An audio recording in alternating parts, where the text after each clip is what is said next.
You're watching the seminars from the 2019 Northwest Pinball and Arcade Show. This is fun with Bronze Age arcade video games with Ed Fries and Matt Griffin. Enjoy.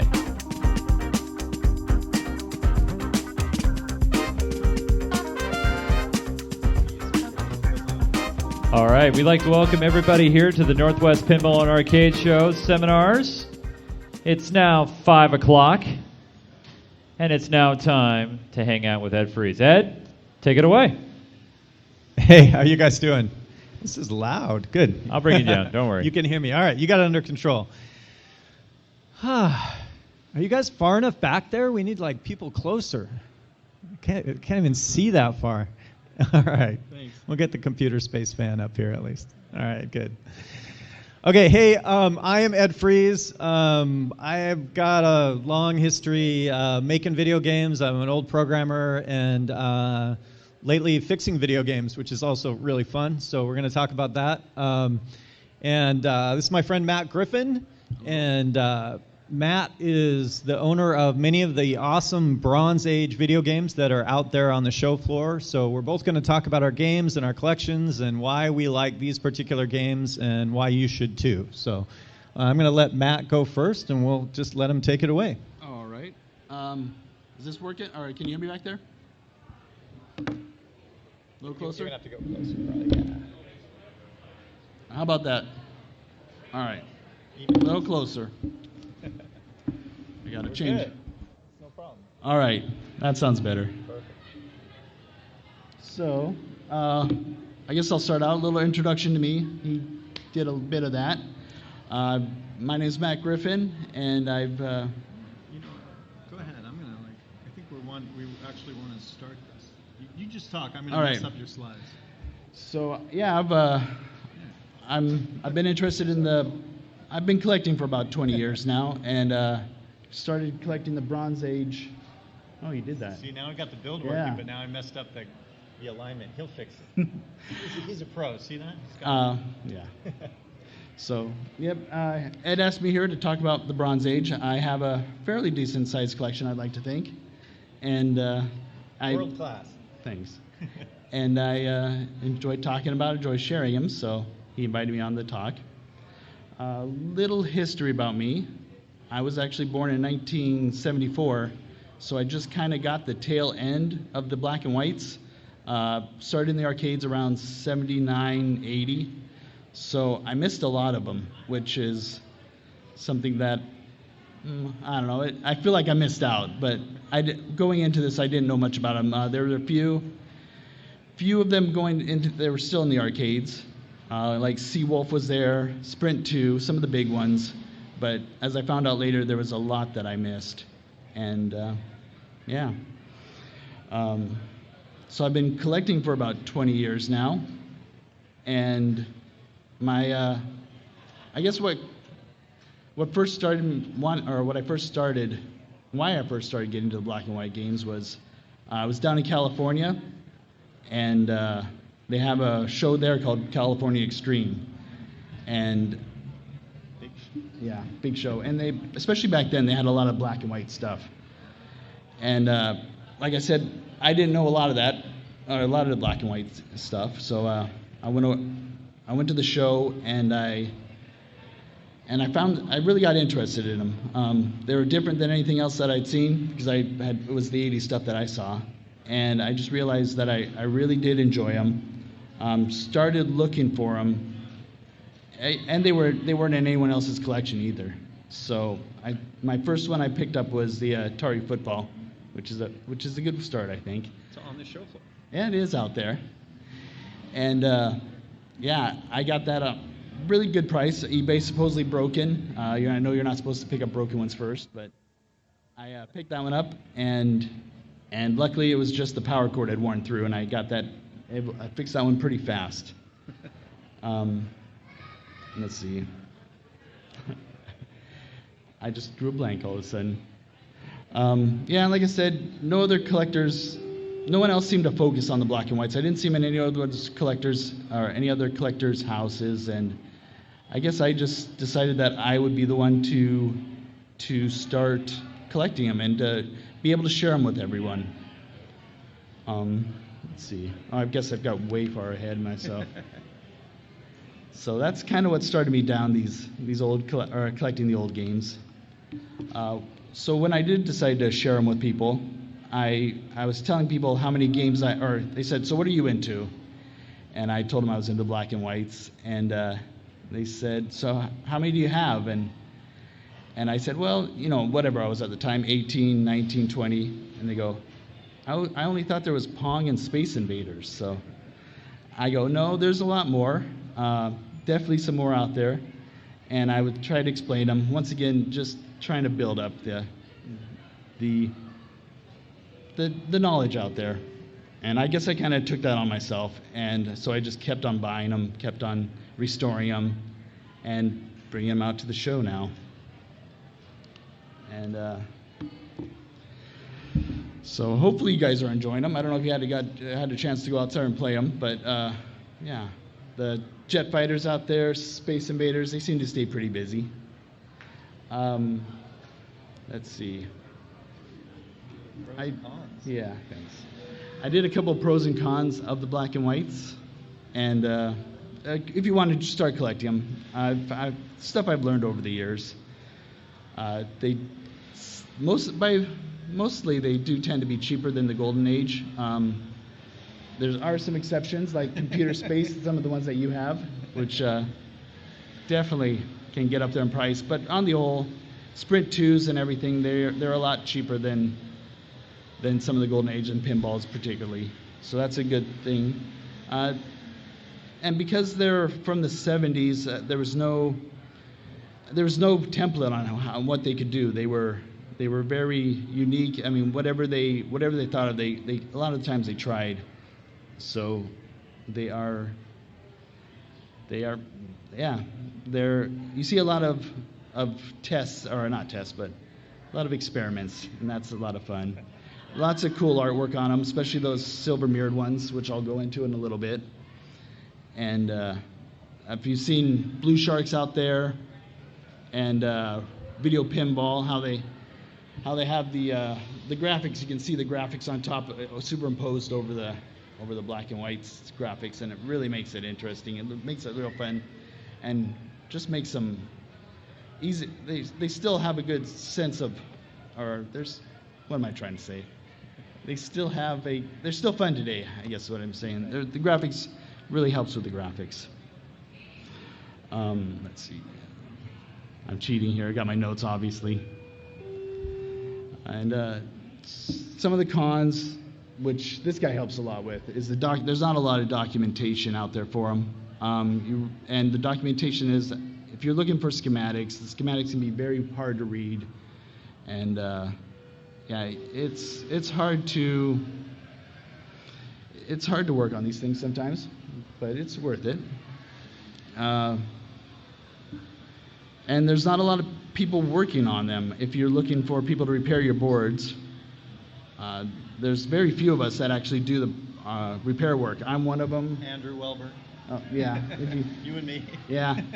The Golden Age ones have a lot more people working with them, or that work on them.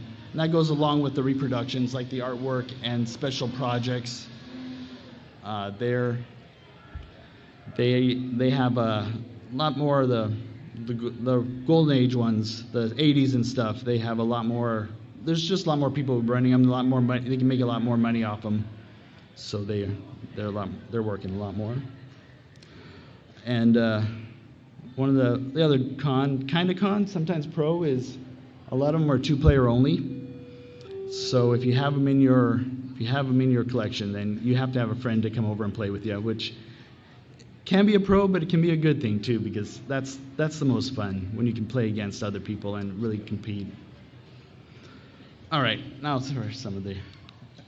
Oh, and like I said, I really wanted to get these black and white games out. There wasn't a lot of documentation on it, like I said, or if you went to, when I went out to try to buy, say, Guided Missile, there was no videos on it. And the videos that were there were out of MAME, so even if they did have videos, they were you just saw the graphics. You didn't see all the special features that were around them.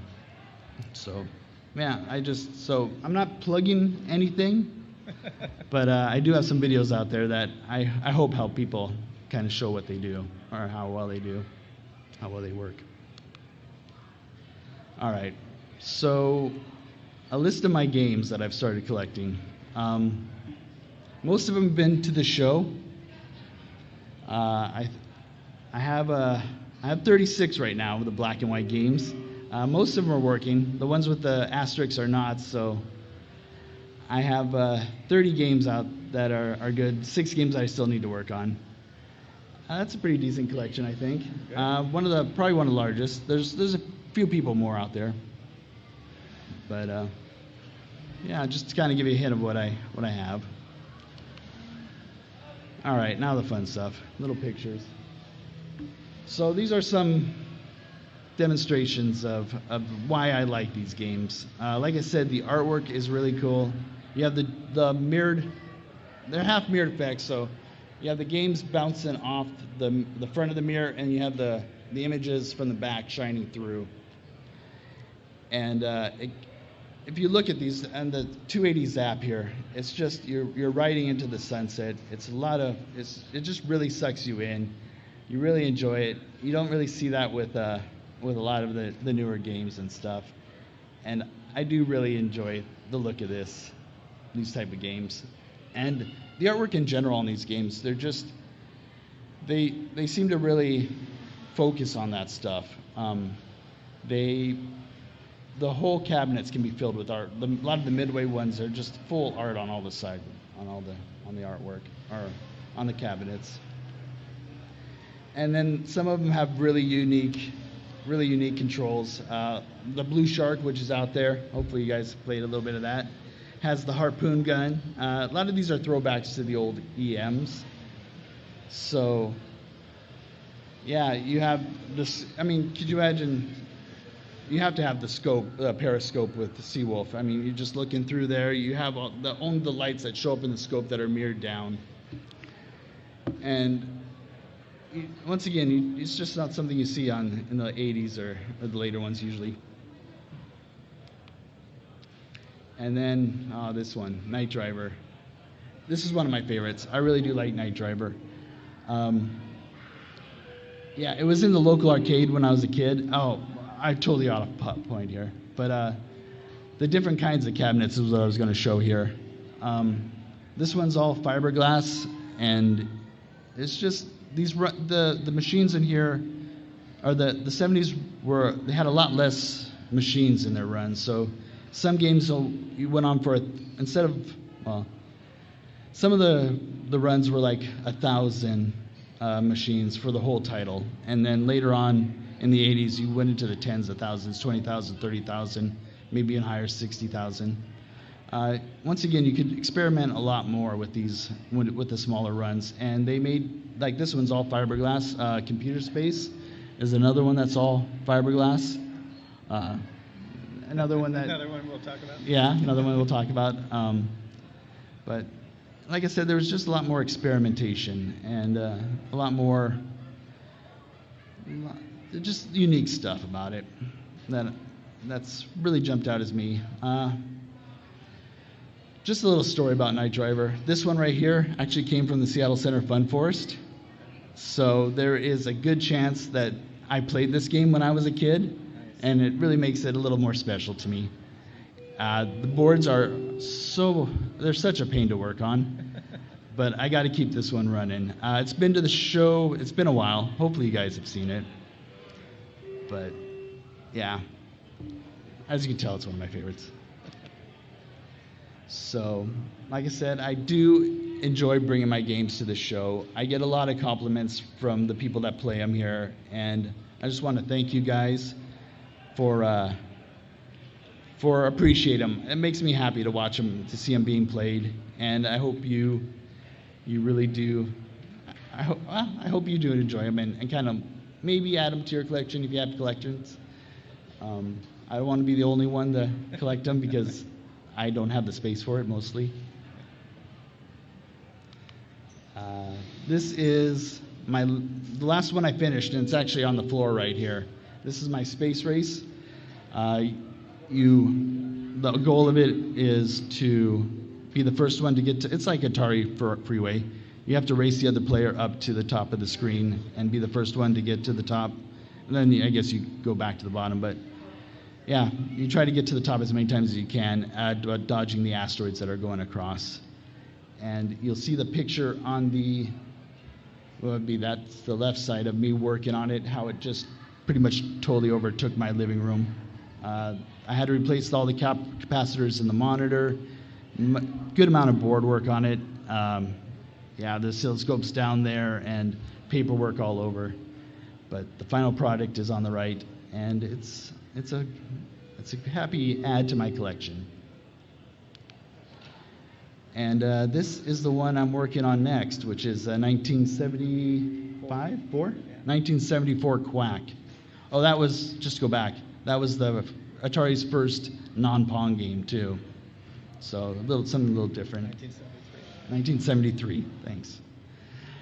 Quack is basically like Duck Hunt. It's another one with unique controls. You have the shotgun in there, and you have to try to shoot the ducks. And a little dog comes up. Supposedly, mine's not working, so I've never seen the dog. Dog's good. Yeah. But everything's working on it except the gun, and I'm close. I'm looking forward to that. Hopefully, it'll be at the show next year.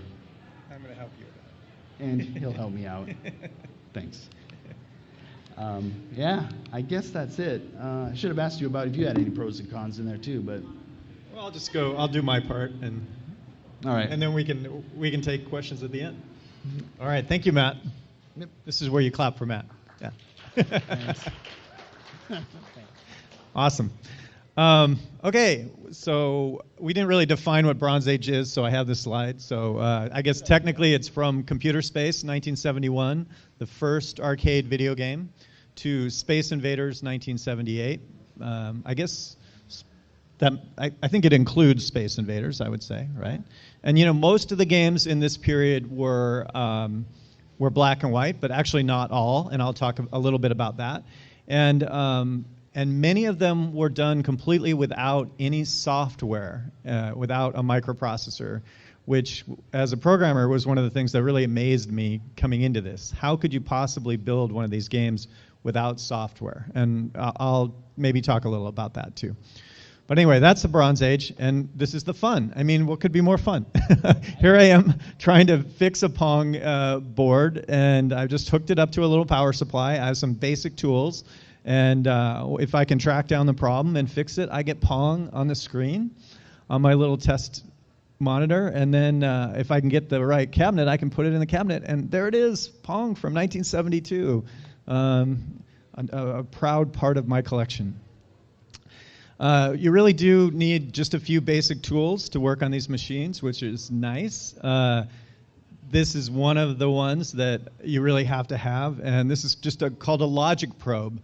Because these machines are digital, that means they work off ones and zeros. And this thing just tells you stick it on any wire in the machine, and it tells you whether it's a 1 or a 0. Or it tells you if it's a changing between 1 and 0. But that's really all you need to fix most of the problems in most of these games. You also need a soldering iron. And you need, in particular, an adjustable temperature soldering iron, which this is, because you don't want the soldering iron to be too hot or you will wreck the board. So it's important to get a good soldering iron. And I found out pretty quickly it's also important to get a good desoldering iron. This is the one I use that I recommend. I write about this a little bit in a story called Fixing Computer Space that I'll mention in a minute. But this will set you back a few $100, but a good desoldering iron is really an essential tool, because basically what you're doing on these machines is you're finding out what chip is broken, you're taking that chip out, and then you're putting the correct chip in. So with those three tools, you can pretty much go to work. So. Yeah, I don't want to scare him, though. The oscilloscope is scary. It's got all those buttons and everything. I use an oscilloscope now, too, but you're right. But, really, you can get started with that. So how did I get started? I actually moved to a new place, and there was the former owner was a motorcycle collector, and so he had this big garage, and then he had built kind of like a museum on the top of it to show off his motorcycles. And so that was, my wife liked the yard, and I immediately liked this, garage. I'm like, we should move in here, because I had always wanted to have a home collection. I work in the video game business. I made my first games in 1982. But I never had this space, and so I had this space finally, and I thought, well, I want some pinball machines, and I got a few pinball machines, some of the ones I had played that I really loved, Twilight Zone and Star Trek: The Next Generation, and that was great.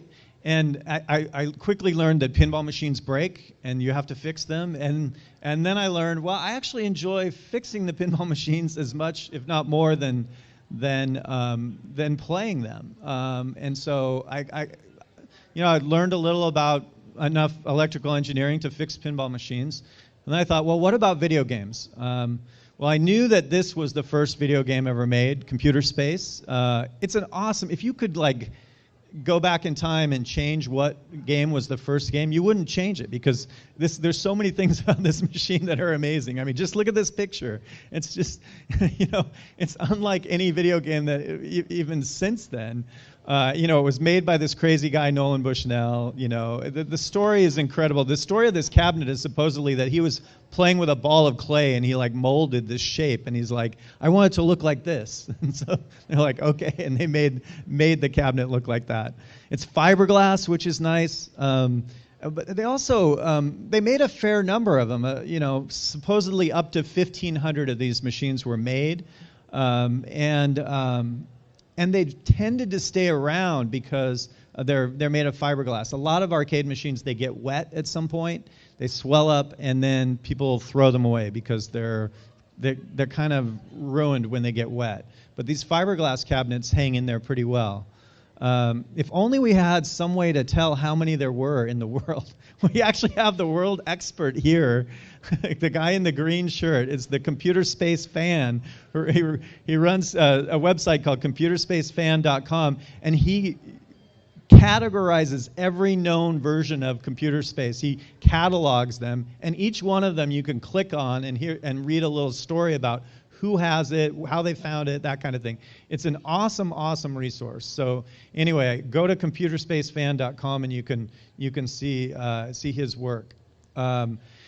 These machines, like all Bronze Age machines, were really cheap, and now some of them are getting expensive. People are realizing, hey, this is a really important piece of history. And so it's becoming very collectible. Obviously, you have people collecting and starting to pay crazy prices for Nintendo cartridges that are rare. These machines are way more rare and way more important to the history of video games. This one was discovered recently in the estate of a guy in Southern California, and it's in apparently perfect condition. It's the 2-player model of Computer Space, and as you can see, the price on eBay is over $10,000 for this machine. So anyway, mine was cheaper. I didn't start. I kind of started in the deep end of the pool when I got this. I was like, I want Computer Space. I just knew because I wanted the history of it. It was just important to me. And I found a broken one on eBay, bought it sight unseen, had it shipped out from Miami, where it had been in a lot of bad weather, it turns out, maybe high humidity, I don't know. But the entire thing was pretty rusty inside. And I set about to fix this machine. And I wrote a long story, which I will be very brief about here, but it's on my blog. So you see where it says edfreeze.wordpress.com. That's where you can go. I'm going to mention a bunch of stories, but they're all up on my blog. And so you can go and read the real thing on my blog. And it's all like pain and suffering I went through to fix these machines. Actually, as I'm getting better, my stories are a lot worse, because now it's like, I replaced a 7402 at E5. It's like it's boring. It's like, yeah. But anyway, so just real briefly, this was the only arcade video game, I believe, in the world, the last one that had a tube television. So and the tube TV was broken and completely rusty. And so I bought another one. These TVs are almost impossible to find, but the 15-inch version are almost impossible to find. But I found a 12-inch one, and then I had to like combine the 12-inch chassis with the 15-inch monitor, which now doesn't seem like that big a deal, but to me then it just seemed like a crazy thing to try to do. Also they had modified the board for the TV to take in input signals directly instead of over the tuner. So I had to make those modifications on mine, which I did wrong and later fixed. But anyway, it's all in the story. But once I got the TV working, this came up, and I was like, okay, that's progress. I can see the stars, I can see the numbers, but it wouldn't play the game. In fact, even on this screen, it's supposed to be showing two little saucers. And so that's when I got into, wow, okay, I have to dive into these three boards that seem very intimidating and find out what the problems are. But on the internet, you can find almost anything, and I could find the schematics. And so this is one of multiple pages of schematics for this machine, and they are also very intimidating when you first look at it and say, I've never done this before. But with a little perseverance, and patience, you can find what you're looking for. And I found this. It says saucer enable. I'm like, yes, I would like to enable the saucers. And it turns out that big chip right there was broken. So with my logic probe, I could see the inputs were coming into it, and I could see the output was not coming out of it. And so all I had to do was pull out that chip and put in another chip. It even says right on there, this A3, that's saying where it is on the board. It's like playing Battleship or something. There are letters on one side and numbers on the other, so you can go and that'll take you right to the chip. And it says what kind of chip it is. It's a 7430.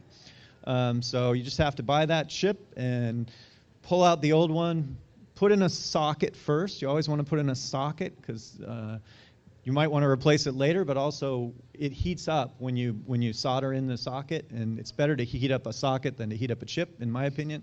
So I like to always put in sockets. But anyway, replace that, and ta-da, saucers appear on the screen. And now we're having fun, right? This is the fun. And anyway, basically, the story goes on and on as I try to fix more and more complicated things on this machine, but ultimately fix everything and have a beautiful machine for my home arcade that I can play. And it's the first arcade machine ever, so I think that's pretty cool. Just to go forward a little in history, the guy who designed, actually the two guys who designed Computer Space were named Nolan Bushnell, who everyone knows is the founder of Atari, and Ted Dabney, who no one knows, who was also the founder of Atari, who somehow kind of got written out of history by Nolan Bushnell. But anyway, they went on the next year and formed Atari. And their first game was this game, Pong. Pong was massively successful. They did a two-player version of Pong. Then they did this game, Space Race. By the way, well, anyway, I'll just go on. We got a lot of ground to cover. So Space Race is on the show floor. Matt's Space Race is there, so you can go out and play this game. It's a fun two-player game. You try to race your spaceship from the bottom to the top. Was not as popular as Pong, but that's okay. You had to start somewhere. And I'm 10 years older than Matt, so I remember playing these games in the arcade when I was a kid. The next game they came out with was this crazy game called Gotcha. This was basically a game where one player chases another player through a maze. And tries to catch the other player. So it's another two-player game. To make it more exciting, the marketing guys did a couple things. They made their flyer a little bit racy. You know, this girl is grabbing this guy is grabbing this girl. Sorry, but to make it even racier, they decided to cover the joysticks with these pink rubber domes. Which I don't know why that's showing through her skirt. I don't know if you have a good image of that, but for some reason in the flyer, it's like actually showing through her leg. But so anyway, this not only was the first maze game, long before something like Pac-Man, but it was also the first controversial game because, the rubber domes. So anyway, what happened was A lot of places refused to take this game. This was too racy for the time, and so Atari ended up later removing those domes and just using regular joysticks. I now own one of these machines, and it just has the joysticks. I was disappointed. But have you ever seen one with the domes? Never have. I never seen No. one. Yeah.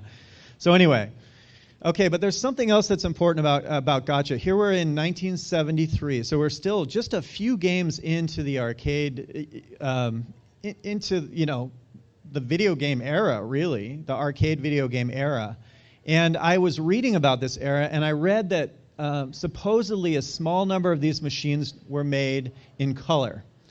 And if so, this would be the first color arcade video game in history, 1973, so just a few years in.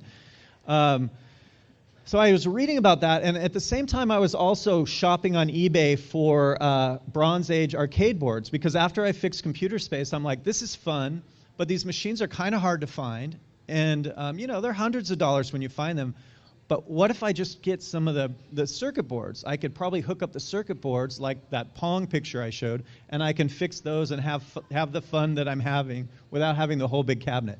So unfortunately, at the time I started shopping was right around the time this operator in California put up a whole bunch of these boards. And so I'm like snapping up these boards cheap, like really cheap, $20 or $30, and getting this whole catalog of these early 70s boards. And around that time, when I'm looking at all these boards, I see this board come up for auction. And this really caught my eye because I had probably a week before I had just read about Gotcha and this fact that a color Gotcha might exist. And there you can see written in pen along the top, it says color Gotcha on there. Okay, and another really big Bronze Age guy named Andrew Wellburn, who I've collaborated with on a couple projects now. He also posted the schematic for the colored daughter board that sits on the normal Gotcha. And as you can see, I had seen that schematic. As you can see on this picture, there's a board hanging off the side there. And you can tell this was kind of done after the fact. There's all these wires going over there. So I'm like, this is color Gotcha. I'm like super excited. And so I'm like trying not to get other people excited because it's eBay, it's an auction, anyway, it turned out that only 2 people in the world who were looking at eBay recognized this. And those 2 people both wanted it, me being one of them. So that's all it takes to have an auction. So it ended up being relatively pricey compared to my other printed circuit boards. But I got it. And I set to work trying to make it work. I had already fixed a black and white Gotcha, and so I had some sense of how this board worked. And so I ended up figuring out the problems with the color Gotcha. Then I had to figure out how to interface it to a TV. I used the TV out of my Robotron machine, and had to build a little simple circuit to make that work. And in the end, I got this, and this is the first image of the first color arcade video game in history. There were no pictures of this on the internet when I posted it. So now we know what color Gotcha looks like. And see, this is part of, you talked about why you like this stuff. Yeah. Part of what really I got into it first just because I enjoyed the fixing. But then I started to really get into the history of it, and I started to realize how much of this history just doesn't exist or is being lost. I mean, there's people like Computer Space Fan who picked one game and documented super well, but you just go a few games beyond that, and there can be almost nothing online about these games, and that was certainly the case for this. So I've tried, as I work on these machines, to document them and to write about at least the things that aren't documented or haven't been documented before. So again, on my blog, wrote a big story about this called Fixing Color Gotcha, and you can read about that. Can I just say that I really do appreciate the fact that you do all this documentation for us that try to repair these things and try to keep them running. I'm terrible at it. I'll be the first to admit that, but to have this information at hand somewhere and that's going to be out on the internet and available, it's a good thing. Thank you. Oh, you're welcome. Next project I worked on was Gran Trak 10, and I'll go fast through this so I have time for one last story before we get to questions. But a buddy of mine, he was moving his arcade collection, and he said, I'm just going to get rid of all my Bronze Age stuff unless you want it. And I'm like, yeah, I want it. Send it over. So this was one of the machines, Gran Trak, and it came with a bunch of extra parts, which was really great. Now we're moving into early 1974. This game was the first in a lot of different ways. First interlaced game, so first arcade game with a really high resolution graphics, you could say. First game with custom chips in it to try to make it hard for people to bootleg. But also the first game with a large ROM in it. And so anyway, I wrote a big story about this, fixing Gran Trak, and this is one, by the way, where the manual is awesome. It has an incredibly detailed, not just like a big schematic, but it breaks the schematic down into little pieces, and it explains how each piece works, which is super nice, except for the custom chips that they don't want you to know how they work. But this story kind of, my stories are usually like, oh, I got this thing, it's broken, and I went through all this pain and suffering, and then it's fixed, and yay, I'm happy it works. But this story was like, I did all that, but in doing it, I discovered this thing about this first ROM. And I'm talking to Andrew Welburn, and I'm talking to this other guy, Tim Gittens, who's drawing up, cataloging the differences of these different schematics, and he was an awesome person to work with on this project. Another unsung hero in this documentation of the early history. But we kept running into this chip, the ROM chip that we had, and by this point we knew of at least a dozen of these boards, that the ROM chip we had didn't match the ROM chip in some of the schematics, and that the racetracks that we had didn't match the racetracks in the early Flyer. And so we're like, there has to be an earlier version of this chip. There has to be something that we're not seeing. And because it was the first ROM, we really wanted to find the first ROM. We didn't want to find, the second first ROM. And we didn't have it. So I end this story saying, hey, we found this, went through all this stuff, but we think there's actually an earlier one. And just a few months later, I got contacted through Facebook from the guys who run the National Videogame Museum in Frisco, Texas. And they said, hey, I know you're into this old stuff. We just bought a bunch of old boards from an Atari guy who worked in Atari in the early days. We thought you might be interested. And I'm like, yeah, can you take pictures of any large chips on those boards and send them to me? And the second picture they sent me was the chip that we were looking for, this very first arcade ROM. And so I wrote another story all about that, finding the first video game ROM. You can read about that. And now I know of 2 of these that have been found, but just still only 2. But we got it, we dumped it, Tim wrote it all up. I put it in my machine so we could see on the screen, and we got to see the exact race courses we said should be on the ROM, and so it was exactly the part that we wanted. 74 181. By the way, they for people who know, the chips in these are called TTL chips, and they're always start with the number 74. 74 181 is not a ROM chip. They put that number on there to mess with pirates. It's actually a completely different chip. But they had made this custom ROM chip, and then they put a number on it. They made it look like a TTL chip just to try to screw people up. So anyway. Did the same with Quack, too. Oh, right. You're right. You're right. That's exactly right. After this, they did multiple, including Tank and Quack and others, and they all had those 74. They just numbered up from there, so it goes like 182, 183, 184. Nothing to do with TTL numbers. Anyway, I'm gonna tell one more story, but I'm just gonna take you a little bit more through the history of early history of these machines, and just. I'm just going to highlight a few of the Atari ones. So later in 1974, you had Quack, the game we talked about. We also had Pin Pong, the first video pinball machine. Quack is the first video light gun game. It does have a dog, and it was the game that was cloned by Nintendo 10 years later as Duck Hunt. Another really important milestone game from that time is Tank. Came in a stand-up and a cocktail version. I have that cocktail version. It's nice. We move into 1975. Jet fighter. Your jet fighter's out there. I don't have a jet fighter, but I do have an anti-aircraft. Yeah. Do you have one too. You've got it. Of course, you've got it. But then you also, you have the joy of the fixing. You have the history, but you also have the collecting. I mean, like, people are really into collecting arcade stuff these days, collecting video game stuff. And these are like, if you're going to be a collector, why not collect the earliest history of the video game business? So finding these things, taking care of them, I think is really fun and really important. Getting into 75, you got this crazy up to 6-player horse race game called Steeplechase, super rare. I have the board, but I don't have the game. You don't have that one. Yeah, Jaws. Jaws is interesting because Atari made this game, but they didn't put their name on it because they thought it was too violent to have associated with their brand. So that's interesting.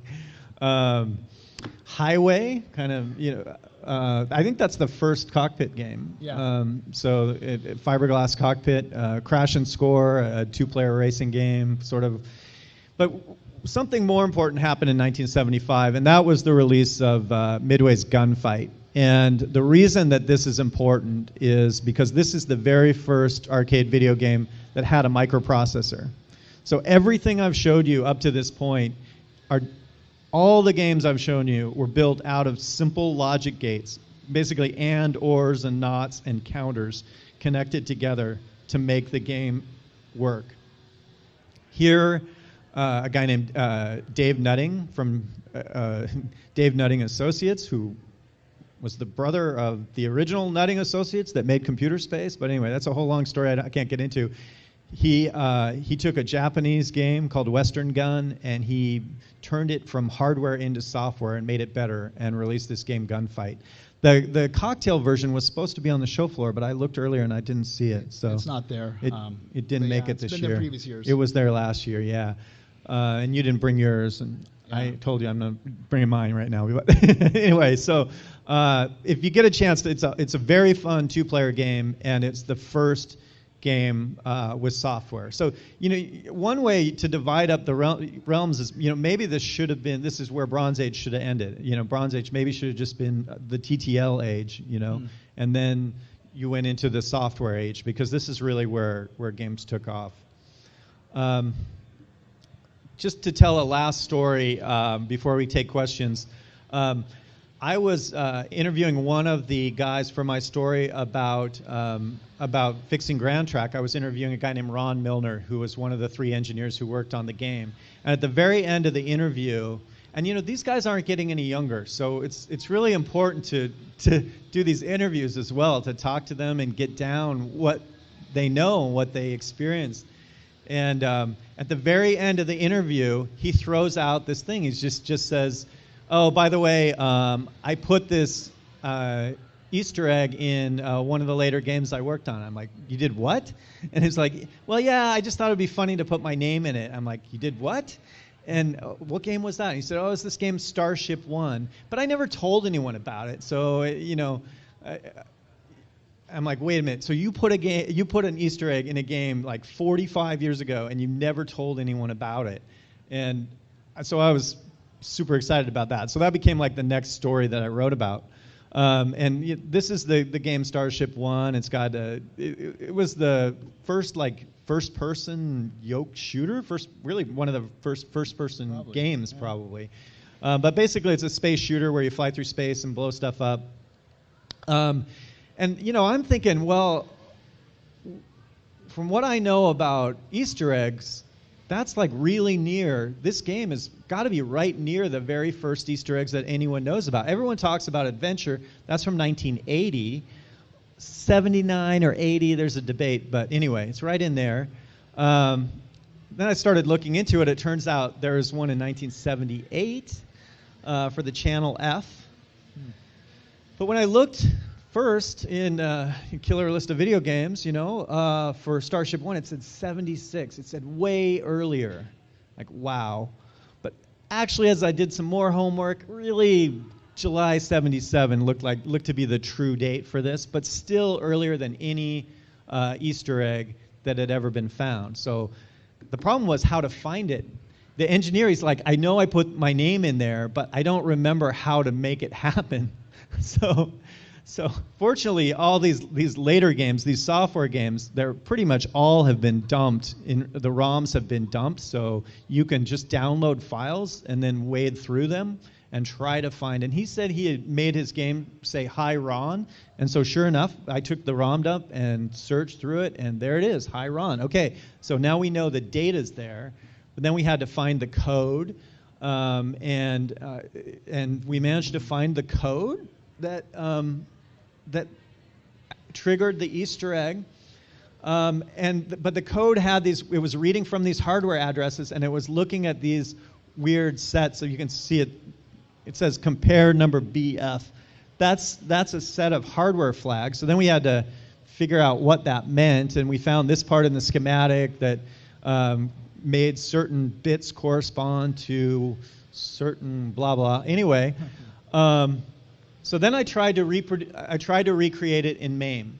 Okay, I said, okay, if this can happen, I should be able to do it in MAME. And I tried, and I couldn't make it happen in MAME. And then I figured out that the way MAME was dealing with that kind of joystick-like thing wasn't quite right for triggering the Easter egg.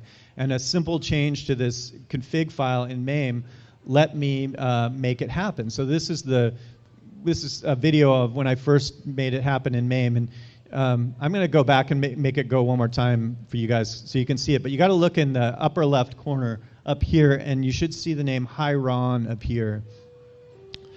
And right there, you can see Hi Ron show up. So once I triggered it in MAME, right? Well, then I really needed to do it on the real machine, right?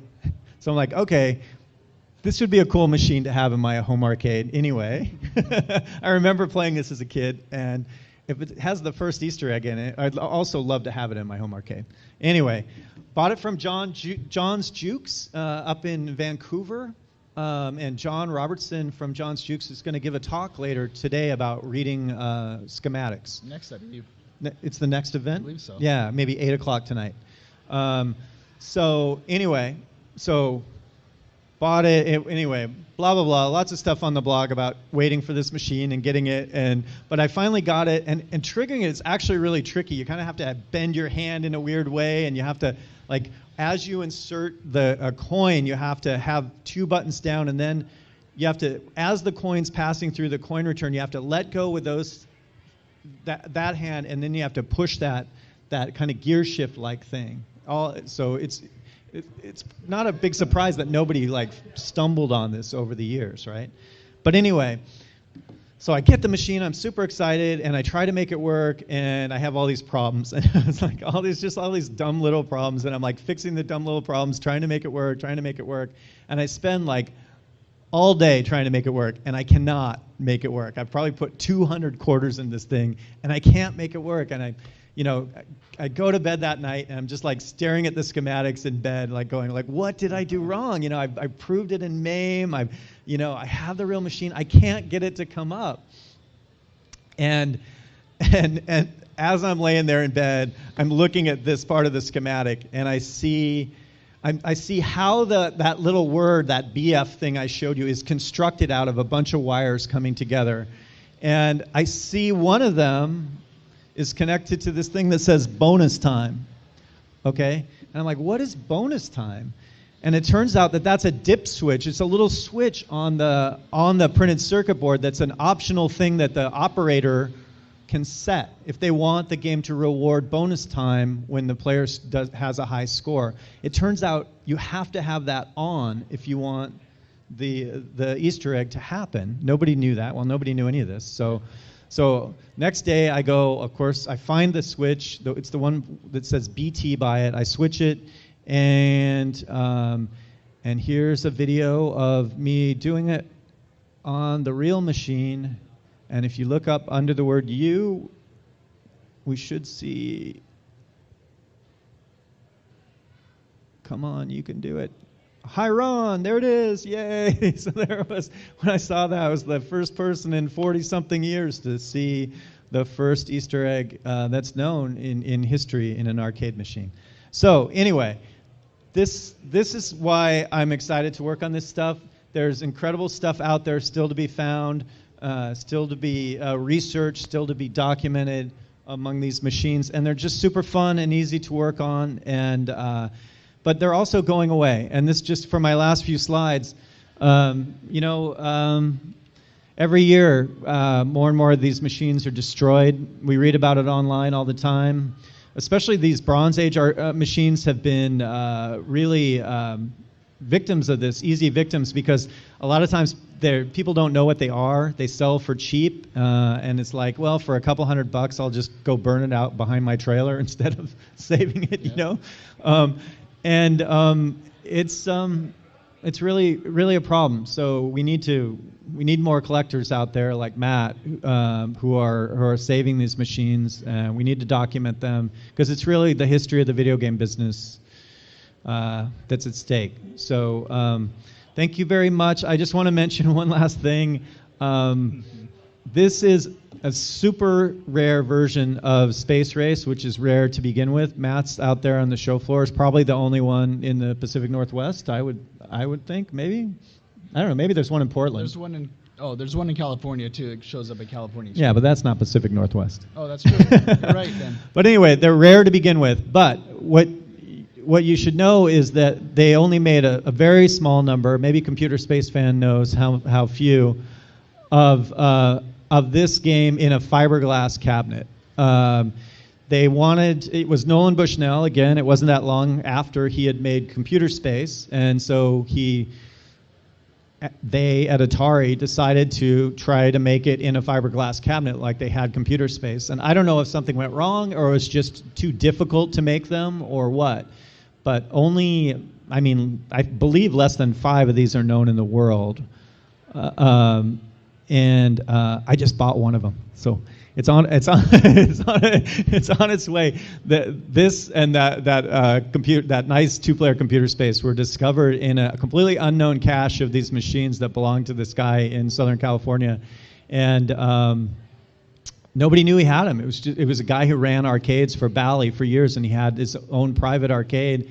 No collectors knew it existed until he died, and now these machines have come on the market.